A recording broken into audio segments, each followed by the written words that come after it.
কিভাবে তুমি তোমার হোয়াটসঅ্যাপ অ্যাকাউন্টকে চিরদিনের জন্য ডিলিট করবে এই ভিডিওতে আমি শিখিয়ে দেব। হোয়াটসঅ্যাপ ডিলিট করার জন্য প্রথমে তুমি চলে আসবে তোমার হোয়াটসঅ্যাপে চলে আসার পরে উপরে দেখো ডান দিকে 3 ডট আছে, এই 3 ডটে ক্লিক করবে। এরপরে এরকম একটা পেজ পাবে, দেখো একেবারে নিচে লেখা আছে সেটিংস, এই সেটিংসটাই ক্লিক করবে। এরপরে এরকম একটা পেজ পাবে, এইখানে দেখো লেখা আছে অ্যাকাউন্ট, এই অ্যাকাউন্ট অপশনটাই ক্লিক করবে। এরপরে এরকম একটা পেজ পাবে, দেখো উপরে লেখা আছে সিকিউরিটি নোটিফিকেশন, তারপরে পাস কি, একেবারে নিচে দেখো লেখা আছে ডিলিট অ্যাকাউন্ট, এই অপশনটাই ক্লিক করবে।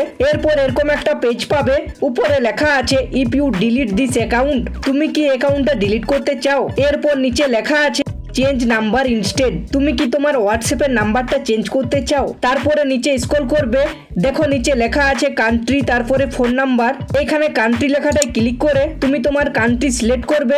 এরপরে নিচে লেখা আছে ফোন নাম্বার, এইখানে ফোন নাম্বারটা দেবে। নাম্বারটি দেওয়ার পরে নিচে লেখা আছে ডিলিট অ্যাকাউন্ট, এই অপশনটা ক্লিক করবে। এরপরে এরকম একটা পেজ পাবে, এইখানে লেখা আছে সিলেক্ট এ রিজন, তোমাকে একটা কারণ সিলেক্ট করতে হবে যে তুমি কি কারণের জন্য তোমার হোয়াটসঅ্যাপ অ্যাকাউন্টটা ডিলিট করতে চাইছো।